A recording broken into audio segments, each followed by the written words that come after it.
Dans cette seconde heure du séminaire, j'aimerais attirer votre attention sur un aspect qui a été abordé seulement de manière indirecte lors des précédentes séances, c'est-à-dire la place du Livre des Rois entre la tradition littéraire de l'Iran ancien et celle de l'époque de son auteur. Comme nous approchons de la fin de ces séances, la dernière aura lieu le vendredi 2 juin, on peut essayer de dresser une sorte de bilan des thèmes qui ont été abordés jusqu'à présent. Ce que je retiens, et c'est un point de vue totalement subjectif, c'est que l'on a rarement parlé du Livre des Rois pour ce qu'il était. Une œuvre poétique, avec ses contraintes et ses libertés, et on l'a le plus souvent confronté et comparé à ceux qui n'étaient pas toujours dans l'œuvre de Ferdowsi, et à ceux qu'on a voulu lui faire dire, à travers des images, des objets, des récits folkloriques, au cours des différentes époques. On a aussi poussé le Shahnameh vers ses limites géographiques. On a parlé du Haut-Badakhshan, souvenez-vous, du Caucase dernièrement, et de ses limites conceptuelles et symboliques, avec sa projection notamment dans le présent.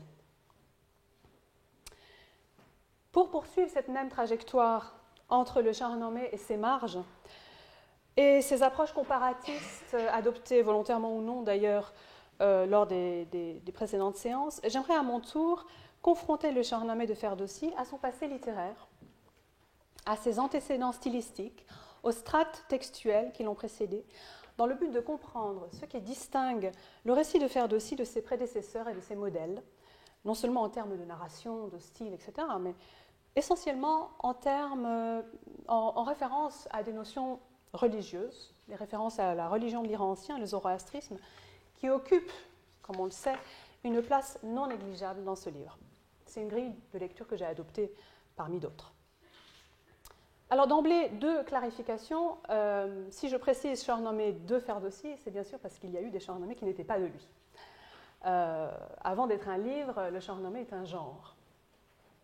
Et deuxième point, les références religieuses sont à mon avis cruciales, car, vous le savez, Ferdowsi, vraisemblablement un musulman de confession chiite, qui dédie à un sultan sunnite une œuvre qui glorifie des personnages zoroastriens. Voilà, on a été tenté de dire à de nombreuses reprises que dans un contexte où les sensibilités religieuses, voire des intolérances et leurs conséquences souvent fâcheuses ne sont pas totalement à exclure, Ferdowsi a dû avoir recours à une forme de censure, de manière à rendre sa poésie plus islamo-compatible. Alors, sans toutefois exclure les éléments zoroastriens, il aurait, selon certains, adapté la thématique religieuse à son public. C'est la conclusion à laquelle aboutissent généralement les études, encore dernièrement, les études consacrées à la perception du zoroastrisme dans le Livre des Rois de Ferdowsi. Essayons de voir aujourd'hui, à travers des textes, ou un texte que je vais vous présenter en détail, essayons de vérifier à quel point cette hypothèse peut être encore défendue. Cette question est étroitement liée à un problème qui n'est toujours pas et ne sera sans doute jamais résolu, celui des sources du Shahnameh de Ferdowsi. Comme on l'a déjà vu lors des séances précédentes, composer un Shahnameh n'est pas un acte anodin. C'est un engagement, c'est une revendication politique et identitaire. Et c'est justement à l'époque samanide que trois ingrédients pour écrire un Shahnameh sont présents. D'abord, la revendication identitaire iranienne et le rattachement aux racines, aux origines anciennes. Puis, la présence de souverains éclairés qui vont commanditer de telles chroniques pour mieux s'y projeter. Et enfin, la langue du Xe siècle, le persan d'alors, possède à la fois la force et la malléabilité pour se faire l'écrin d'une composition d'un Shahnameh en vers ou en prose. Alors, parmi les Shahnameh connus avant celui de Ferdowsi, on peut citer celui de Massoudi Marwazi de 912, dont il ne reste que 3 ou peut-être 4 vers cités par Mardassi en 966. Il y a le Shahnameh d'Abu al-Muayyad Balkhi, appelé autrement le Grand Shahnameh, qui est en prose, où les épopées sistaniennes y tenaient une grande place, y compris dans les épisodes dont Ferdowsi n'a pas tenu compte ou qu'il a relayé au second plan. Il y a également le Shahnameh d'Abu Ali Muhammad Balkhi, dont Biruni nous donne quelques extraits. Il se serait basé sur des traductions arabes, dont une d'Ibn Mourafa, texte qu'il aurait confronté à des récits zoroastriens. On a récemment exprimé quelques doutes sur la véracité de cette notice de Biruni. Et puis il y a les Shahnameh que Ferdowsi a vu utiliser. Le plus connu, c'est celui d'Abu Mansour, le Shahnameh d'Abu Mansour, commandité par Abu Mansour Abdul Razak. C'est un gouverneur local issu de l'aristocratie, c'est un Dehqan, voilà, l'aristocratie locale de la ville de Tous, la même ville que Ferdowsi. Il est vassal des Samanides et il est le commanditaire d'un Shahnameh en prose. On sait, Ferdowsi le dit lui-même, que le poète a bénéficié de l'aide financière du fils de ce Abu Mansour al-Razak, un fils extrêmement généreux, magnanime, sans doute le véritable patron et le seul patron de Ferdowsi. Patron qui malheureusement est exécuté en 987, et c'est un réel tournant dans la vie de Ferdowsi, et à partir de ce moment, il va commencer à faire allusion à sa pauvreté, à sa vieillesse, à l'inconfort de sa vie. Je reviendrai sur l'introduction de ce Shahnameh d'Abu Mansour. Il y a également le Shahnameh écrit par Abu Mansour, il n'y a que des Abu Mansour dans cette histoire, Abu Mansour Dariri, un poète, un panégyriste de la cour samanide, mort vers 975, qui avait commencé, probablement dans la même ville, dans la ville de Tous, à composer un Shahnameh à l'instigation du prince samanide Nuh. Ferdowsi dit avoir voulu continuer l'œuvre de Dariri après sa mort, donc Ferdowsi aurait commencé en 976 ou 17 par exemple. Il précise que Dariri est mort avec des mœurs répréhensibles et qu'il est mort assassiné par un serviteur. Ferdowsi dit avoir voulu se rendre à Bukhara, la capitale, pour chercher le livre que lui-même appelle Nameh Shahvar, le livre du souverain, ou Nameh Azgah Bastan, le livre des anciens temps, ou encore Namvar Nameh, le livre des renommés, un livre qui devait appartenir à la bibliothèque de la cour. Auparavant, il prend soin de nous préciser que ce livre avait été dispersé, que de vieux mauvais en possédaient chacun une partie, et qu'un parlavan anonyme, un preux chevalier d'une noble lignée, un Dehqan encore, avait rassemblé tous ces morceaux.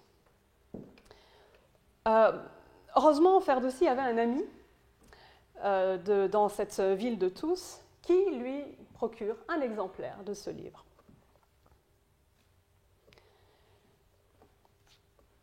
Alors, je cite ici l'édition des références de Jalal Khaleri Motlaq,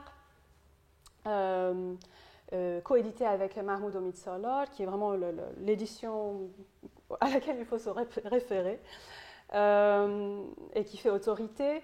Et pour quelques vers en français, je citerai la traduction dont a parlé tout à l'heure Delphine, que Pierre Lecoq a mis généreusement à notre disposition, qui paraîtra cette année ou l'année prochaine aux Belles Lettres, en 2 tomes. Et ça sera une traduction intégrale en vers, en français, du Shahnameh de Ferdowsi. به شهرم یکی مهربان دوست بود که با من تو گفتی ز هم پوست بود. مرا گفت خوب آمد این رای تو، به نیکی خرامد همی پای تو. نبشته من این دفتر پهلوی به پیش تو آرم، نگر نقنوی. گشاد زبان و جوانیت هست، سخن گفتن پهلوانیت هست. شو این نامه خسروان بازگوی، بدین جوی نزد مهان آبروی. J'espère que vous pouvez lire la traduction à l'écran. Donc cet ami lui dit, je t'apporte un livre Pahlavi, puisque tu connais la parole Pahlavani. Ces vers, et quelques autres assez semblables, sont à l'origine d'une polémique sur la langue des sources de Ferdowsi et sur ses connaissances linguistiques par la même occasion. Pour une raison très simple, c'est que le mot Pahlavi est d'une telle richesse sémantique qu'il en devient ambigu, surtout quand il est employé dans un contexte poétique comme celui-ci. Alors s'il a le même sens que pour nous, c'est le dialecte moyen-iranien méridional, langue vernaculaire des Sassanides, puis sociolecte de la communauté zoroastrienne, le moyen perse. Mais il peut également signifier beaucoup d'autres choses, beaucoup moins précises, un dialecte qui n'est pas celui de la cour, une chose qui a un caractère vénérable des temps anciens, voilà, des prestiges anciens, et par extension tout écrit ou livre ancien qui contenait la sagesse des aïeux. Tout cela peut être qualifié de parlavis. Alors, s'il s'agit de la langue dans l'extrait de Ferdowsi, cela signifie que la source principale, donc le Shahnameh d'Abou Mansour, est lui aussi en pelvi. Or, ce Shahnameh, il en reste un morceau, c'est son introduction. Et cette introduction, pour l'avoir lue, je peux vous dire qu'elle n'est pas en pelvi, elle est bien en persan, et je peux même vous dire que ce persan n'est pas une traduction du pelvi. Peut-être seulement quelques mots ont été traduits ou empruntés au moyen perse, mais ce n'est pas en tout cas une œuvre zoroastrienne, pour une raison très simple, c'est que la généalogie des premiers hommes qui est décrite n'est pas celle des rois ou des premiers hommes iraniens, c'est une généalogie qui commence avec Adam, qui continue avec Noé, Moïse, et Jésus, etc. Mais ce qui est le plus intéressant dans l'introduction de ce Shahnameh d'Abou Mansour, c'est qu'elle raconte la même histoire du livre dispersé auprès des mages aux quatre coins de l'Iran et recomposé en un livre unique et complet. Donc la même vision holistique du livre avec un grand L. Donc, pour moi, il est évident que c'est un topos littéraire, le célèbre topos littéraire que l'on retrouve avec exactement les mêmes motifs à propos du livre des Zoroastriens, l'Avesta, mais aussi dans la littérature occidentale, médiévale, comme l'a reconnu depuis longtemps Dick Davis dans un article de 1996. Lui, il y voyait plutôt dans l'utilisation de ce topos un stratagème de la part de Ferdowsi pour légitimer l'usage de sources orales, alors qu'il me semble que c'est une figure littéraire assez courante, utilisée dans les ouvertures de récits, qui va transformer la rédaction même de l'ouvrage en fiction. C'est une sorte de mise en abîme. Il est donc impossible de tirer des conclusions à propos des sources des livres qui sont ainsi décrits. Il n'en reste pas moins que la question qui revient très souvent dans les débats sur les sources de Ferdowsi est aurait-il pu lire des sources en moyen perse ? Est-ce qu'il était capable de lire le pelvi que vous avez par exemple à l'écran ? Était-il familier des araméogrammes et de l'ergatif, des adjectifs, des suffixes abstraits ou des suffixes adjectivaux ? Certains se reconnaîtront dans ces questions. Mon avis rejoint celui exprimé il y a plus de 45 ans par Gilbert Lazare, un Dehran, éduqué au Xe siècle, capable de manipuler le persan et ses archaïsmes comme Ferdowsi le fait, n'avait aucune difficulté à comprendre le pelvi, et j'ajouterais, si on le lui lisait ou on le lui récitait. En revanche, rien ne permet de dire que Ferdowsi ait eu quelques notions d'épigraphie. Alors, Ferdowsi cite aussi d'autres sources, des informateurs dont il donne parfois les noms. Donc, évidemment, on voit des informateurs oraux, des bardes, des récitateurs professionnels, et d'autres informateurs dont on aimerait bien connaître le nom, comme un mystérieux, ou plutôt une mystérieuse amie. Vous savez qu'en persan, il n'y a pas le genre, donc on peut interpréter le genre comme on veut. Et il parle d'une compagne mystérieuse au début de l'épisode de Bijan et Manigé, encore un prologue. Et le poète commence par dire qu'il fait nuit noire. Et le lecteur habitué à la manière dont Ferdowsi donne le ton dans les prologues, il voit évidemment l'obscurité du puits dans lequel Bijan sera jeté. Et s'il y a une allusion à Bijan dans son puits, l'allusion à Manigé n'est pas bien loin. Le poète dit qu'il est triste, qu'il va chercher une chandelle, et celle qui lui éclaire sa nuit est une ou un mehraban, mais j'ai quand même tendance à dire une douce qui vit dans sa maison et lui offre du vin, des fruits, et lui propose de lui faire une lecture, la lecture d'histoires anciennes dans un livre pelvi, que le poète devra mettre en vers.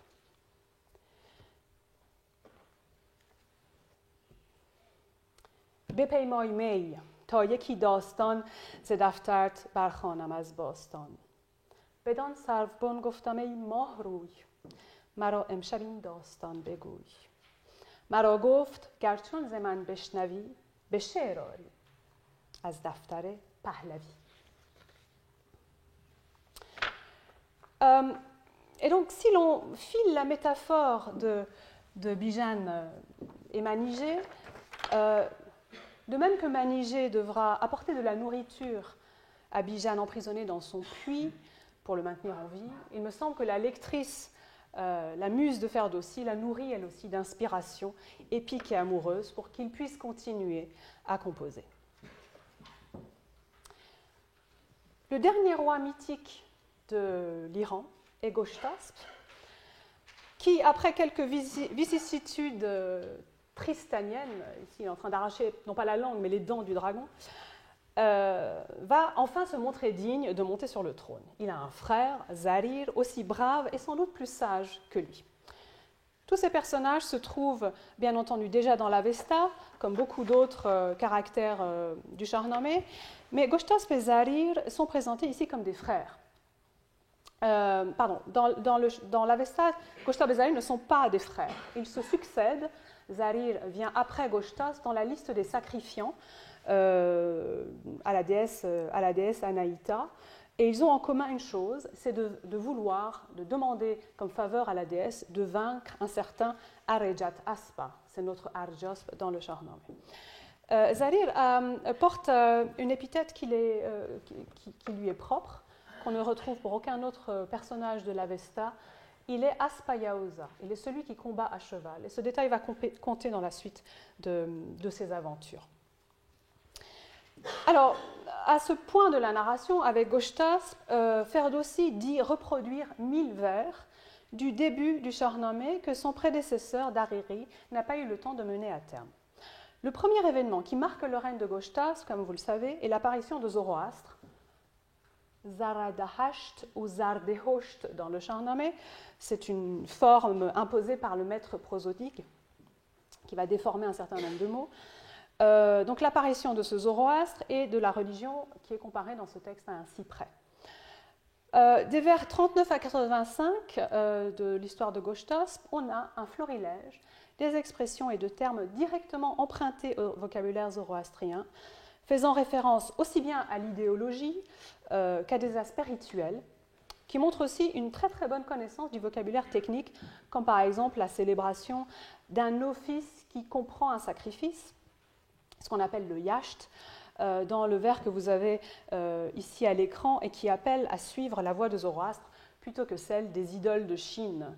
Begirit pand astam zardahasht besouye botechin madorid yasht. Suivez donc les conseils de Zoroastre plutôt que de faire des sacrifices aux idoles de Chine.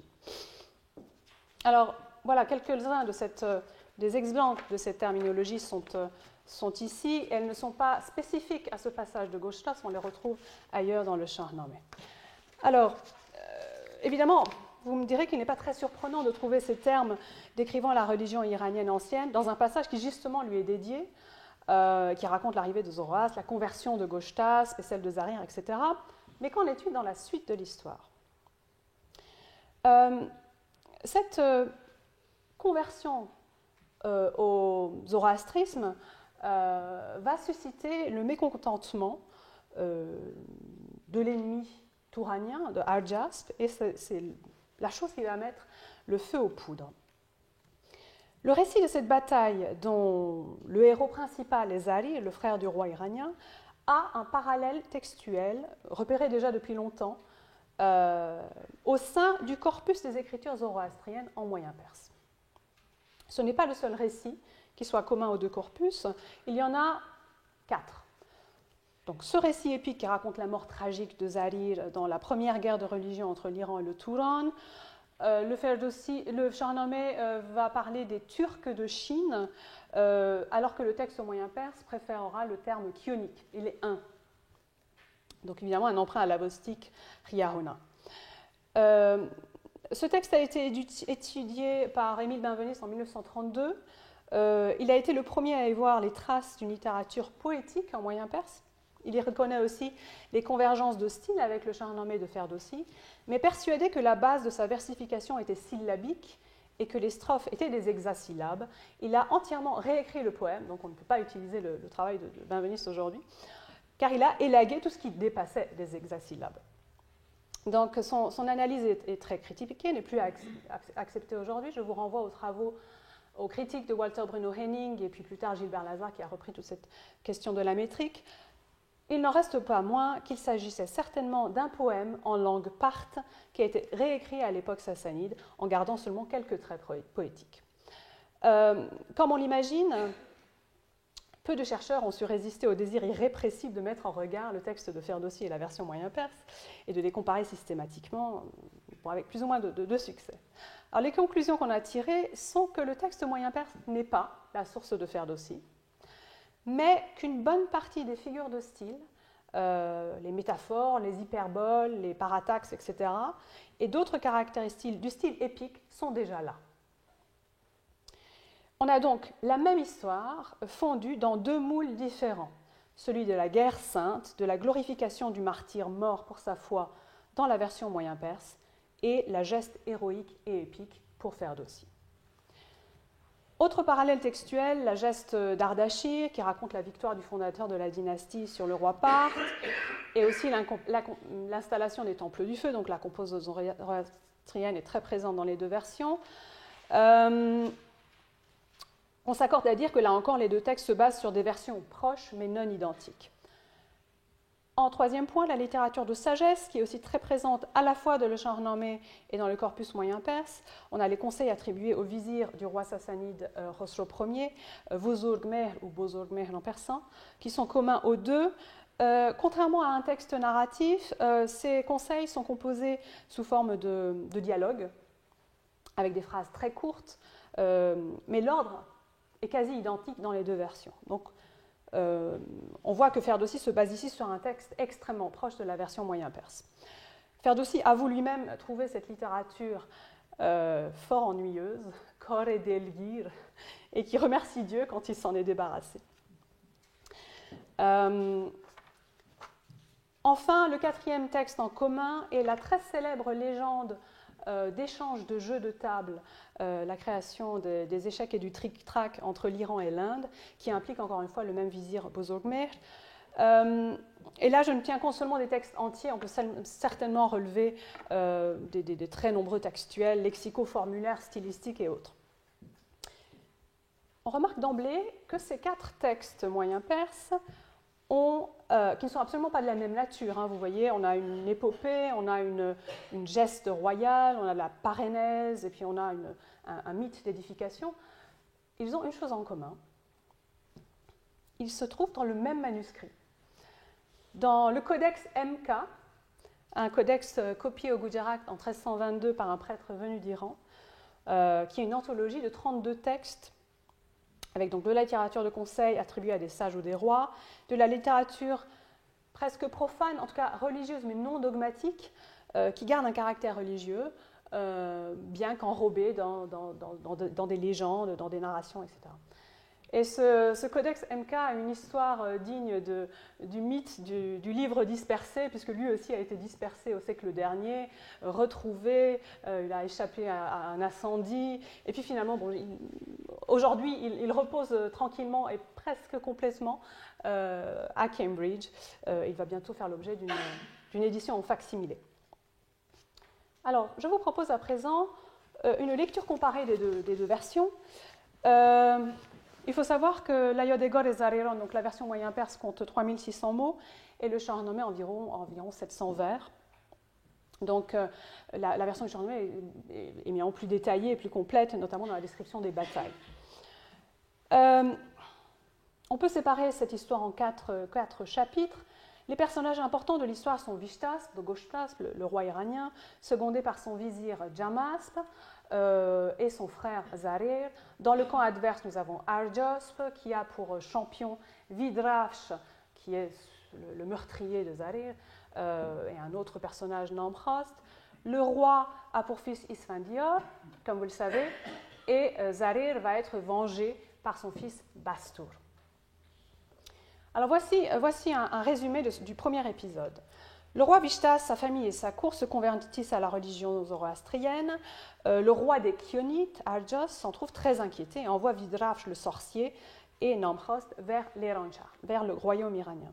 Le vizir Jamasp en informe le roi. Le vizir Jamasp est en fait un vizir visionnaire, c'est un astrologue, un devin, qui a la capacité de voir les choses, le présent, le futur et l'avenir à sa guise. Les deux envoyés apportent un message. La composante épistolaire est très importante dans ce récit. Si vous abandonnez votre foi, nous vous servirons, nous vous offrirons or, argent, chevaux, trésors, etc. Sinon, nous dévasterons et brûlerons votre empire. Zarer demande au roi à faire la réponse. Il insiste pour que ce soit lui qui rédige la lettre. Nous n'abandonnerons pas la pure religion d'Ormazd. Et la pure religion d'Ormazd va être le leitmotiv de toute l'histoire. Ça va être répété pratiquement à chaque vers. Préparez-vous à périr comme les démons périront de la main des dieux. Une phrase qui évoque évidemment la littérature apocalyptique zoroastrienne au combat final de la fin de l'histoire mythique de la religion iranienne. Alors, Zarer va rassembler les troupes, tout homme de 10 à 80 ans, sauf les mages. Évidemment, on le sait, la classe sacerdotale est exclue, n'est pas autorisée à prendre les armes, donc c'est des choses qui font sens lorsqu'on connaît bien la religion. Donc toute l'armée est prête et la colonne, le mot pour colonne est caravane de l'Iran, compte tant de guerriers que leurs cris vont au ciel, leurs pas jusqu'à l'enfer. Ils rompent les sentiers et troublent les rivières si bien que pour un mois, on ne peut pas en boire l'eau. Le jour ne brille plus, les oiseaux ne se posent plus que sur la tête des chevaux, sur la pointe des lances ou sur la cime des monts. Jour et nuit se confondent.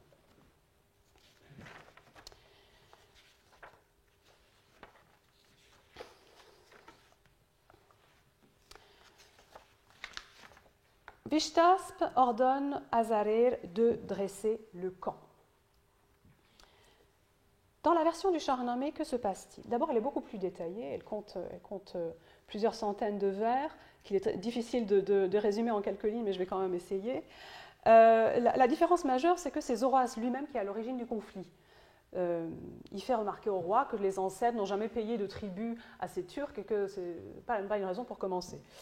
Après, on remarque aussi qu'il y a une violente critique d'Arjasp envers Zoroastre. C'est un sorcier qui se prétend prophète, qui dit qu'il a rencontré Dieu au paradis pour se faire dicter le Zand et l'Avesta.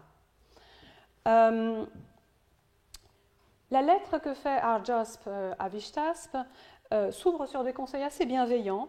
Il veut ouvrir les yeux des Iraniens qui ont été égarés par un vieillard fourbe et il conseille à Vishtas de rester fidèle à la religion de ses ancêtres qui ont été choisis par Ormazd, Barovarde Ormazde Mehin, Negorande Aseman o Zamin, qui est le créateur du ciel et de la terre. Donc finalement, Arjasp est plus mazdéen que Zoroastre. Mais donc tu n'es pas digne de ça, car lorsque Dieu t'a fait roi, tu t'es laissé tromper par ce vieux sorcier. Azan paske Izat Torah shah kard, yeki pire jadut birah kard. Et c'est là que commencent les menaces et que la guerre va véritablement éclater. Vishtas reçoit la lettre, il est très en colère, il demande audience, mais il demande aussi des feux. Il demande qu'on dispose devant lui des feux. Il ordonne également qu'on lui dépose l'Avesta et le Zand devant lui. Il demande que le prophète soit présent à ses côtés. Il leur demande conseil.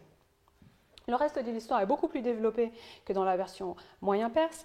La différence majeure, c'est que Zarir, le frère du roi, est constamment accompagné d'Isfandiar, son neveu.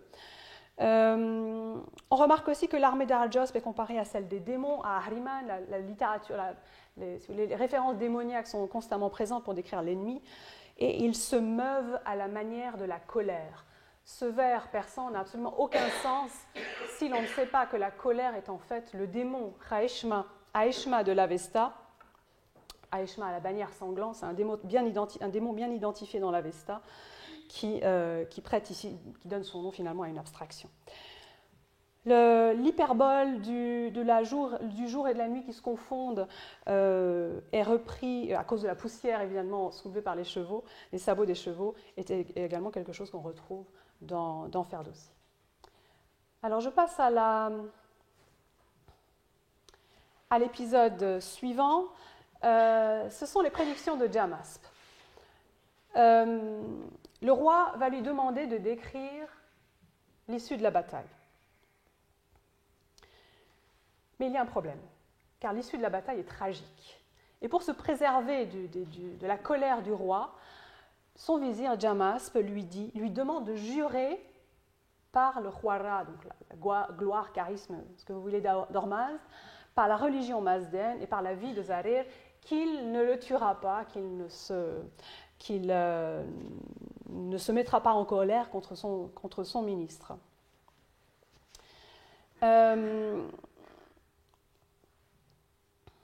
Et commencent les prédictions de Jamasp, qui commencent par une description apocalyptique.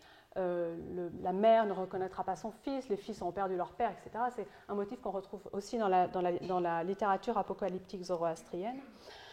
Et il lui prédit aussi que Vidrafsh tuera son frère Zarir et que 23 des membres de sa famille mourront. Vishtasp tombe de son trône, il s'évanouit en entendant cette prédiction et il va se ruer sur Jamasp pour le tuer. Tous ses chevaliers sont présents pour le redonner, le ramener à la raison. Et la seule chose qui le ramène à la raison, c'est l'évocation d'Esfandior, qui va jurer lui aussi par la religion zoroastrienne, par la vie du roi, qu'il va faire périr l'ennemi.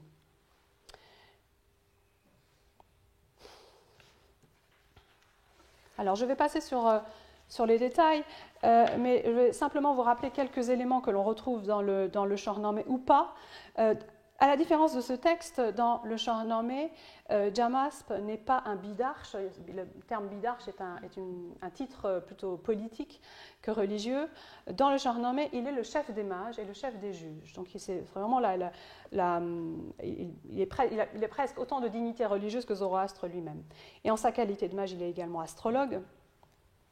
Et la prédiction qu'il fait est le déroulé du combat, chose que l'on n'a pas. Les deux épisodes ici sont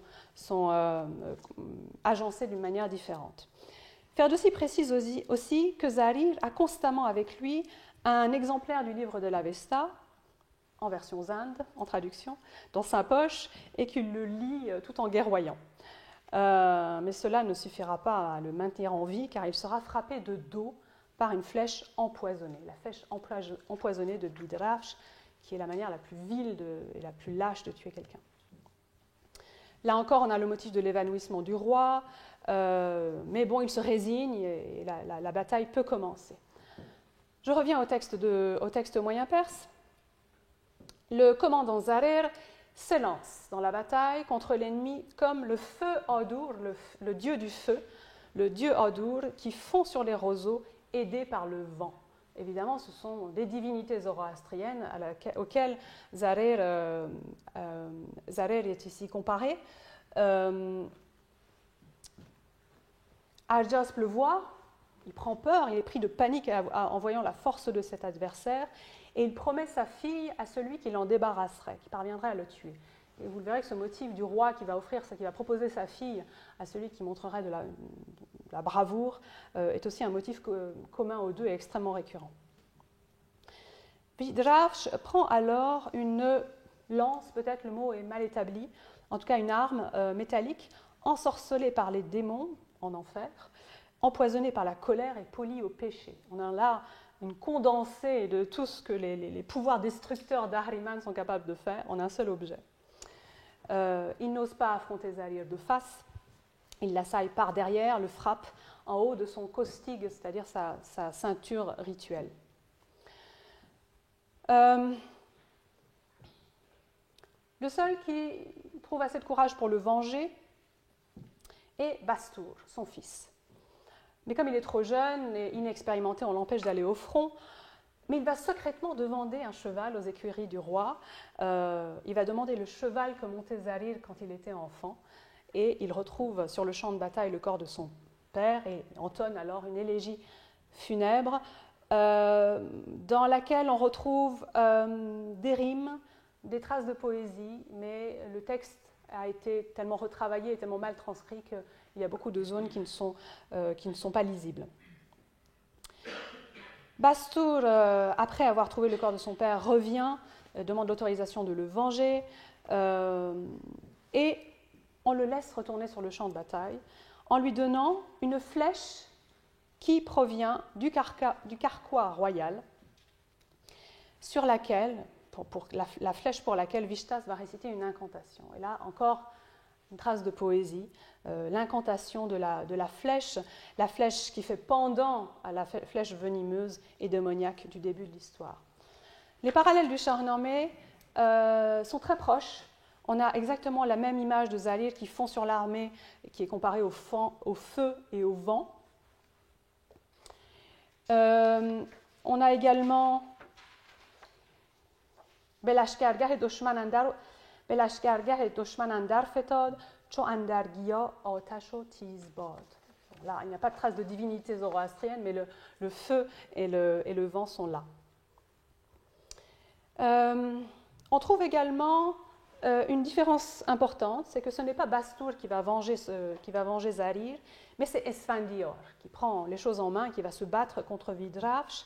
Souvenez-vous qu'Esfandior est un héros invincible qui ne peut être tué que par Rostam.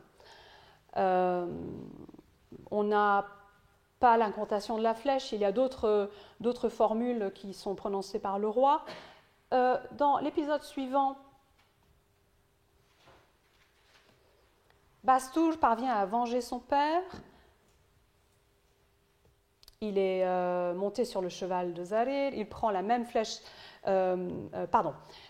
La chose qu'il faut rappeler ici qui est importante, c'est que lorsque Vidrash parvient à tuer Zarir, il va le dépouiller de son armure et surtout lui voler sa monture. Et cette monture va jouer un rôle important dans la suite de l'histoire, car lorsque Bastur le provoque et veut venger son père, Vidrash, monté sur le cheval noir de Zarir, arrive de face. Cette fois, il n'a pas peur, il va l'assailler de face. Mais lorsque son cheval, qui est le cheval de Zarir, entend la voix du jeune Bastur, il s'arrête net, littéralement, il le freine de 4 fers et hennit 999 fois. Vidrash décoche une flèche et Bastur l'attrape avec la main. À ce moment-là, l'âme de Zarir apparaît et lui dit de lâcher cette flèche empoisonnée et de prendre une flèche dans son propre carquois pour viser Vidrash au cœur, et il le tue.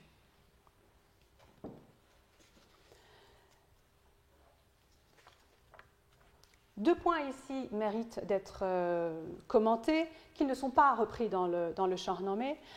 Dans le texte moyen perse, il est le plus question de chevaux. C'est le texte qui parle le plus de cheval que tous les autres textes moyen perses que je connais. Peut-être est-ce là une réminiscence de son attribut avestique, celui qui combat à cheval. Et donc ce serait cohérent de voir que les mesures de représailles sont efficaces ici, non seulement à cause de la dévotion de son fils, mais surtout par l'intervention du fidèle destrier, qui réagit si violemment à la vue du fils de son propriétaire qu'il déstabilise son cavalier et que ce dernier n'est plus capable de viser correctement sa cible, c'est-à-dire le jeune Bastur. Cet épisode est évidemment absent du Shahnameh, c'est pour la bonne raison qu'Esfandior, qui prend le rôle de Bastur dans cette histoire, est invincible. Il esquive sans peine, miraculeusement, la flèche de Vidrash. Donc il y a une incohérence ici, parce qu'on n'a pas compris cette histoire de l'intervention du cheval dans le texte original.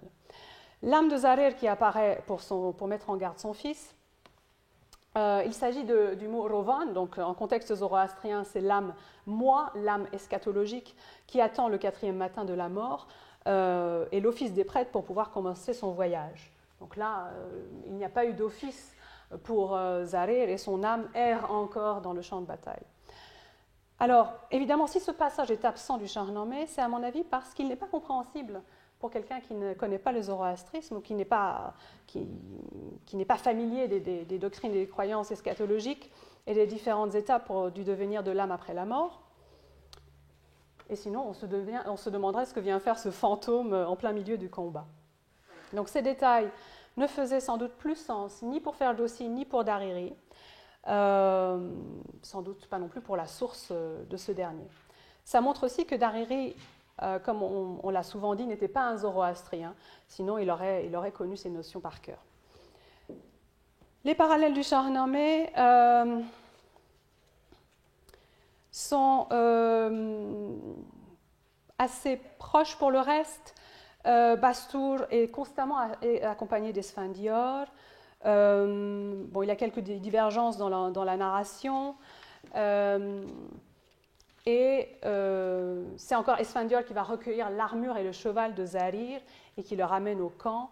Bastour se voit confier un tiers de l'armée, tandis qu'Esfandiar se lance à la poursuite d'Arjosp, qui mourra beaucoup plus tard dans l'histoire.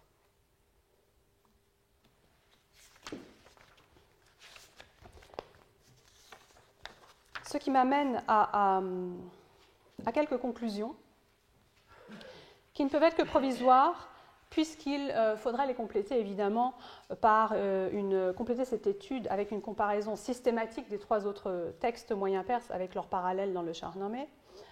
Mais d'abord, il me semble évident qu'il faut distinguer entre les divergences purement formelles de celles qui concernent le style ou le genre. N'oublions pas que la contrainte métrique que se sont imposées Dariri et Ferdowsi, le maître dit Moteroreb, les oblige à modifier, voire défigurer certains mots. On a vu Zardosht au lieu de Zardosht, mais il y a aussi très nombreuses des structures syntaxiques qui ont été remodelées pour entrer dans le rythme. Et donc ils ont dû laisser de côté tout ce qui ne pouvait pas se plier à cette contrainte métrique. Cela les limite donc dans leur choix de vocabulaire. Les mots doivent être brefs, percutants, cinglants, dignes de l'épopée. Et c'est là une autre limitation qui est celle du genre. L'épopée a ses propres codes, ses propres logiques narratives, sa propre rhétorique, et s'y soumettre implique forcément des choix qui n'ont rien à voir avec les tendances religieuses de leurs auteurs. Le récit de Zahir que je viens de résumer ne paraît pas avoir subi de transformation pour s'adapter à un lectorat musulman. Je crois au contraire qu'il conserve toute son essence zoroastrienne, et ce zoroastrisme n'est pas un élément simplement exotique ou artificiel. La terminologie est clairement choisie, comprise et parfaitement assumée. J'irais jusqu'à dire que la version de Ferdowsi est peut-être plus zoroastrienne que la version moyen perse. Alors que ce dernier se présente comme une tragédie sans doute destinée à être chantée et mise en scène comme dans le théâtre religieux du chiisme, le ta'azieh où l'on célèbre le martyr innocent, la version de Ferdowsi met l'accent sur celui qui incarne le guerrier idéal étant Esfandiar, celui qui est le seul à réunir à la fois le courage et la foi, et qui se voit confier le rôle de répandre la nouvelle religion. Pour rester dans l'esprit d'un livre par Shahrukh Meskoub, un livre qui a ouvert les yeux de toute une génération sur l'interprétation du récit de Rostam et d'Esfandiar, on pourrait affirmer que le zoroastrisme cesse ici d'être un simple élément de l'intrigue et qu'avec Ferdowsi, il devient le principal schéma narratif, le fil conducteur qui accompagne l'invincible Esfandiar vers sa destinée, mourir en combattant seul face à son alter ego sistanien, Rostam. Je vous remercie pour votre attention et j'attends vos commentaires et vos critiques et vos remarques.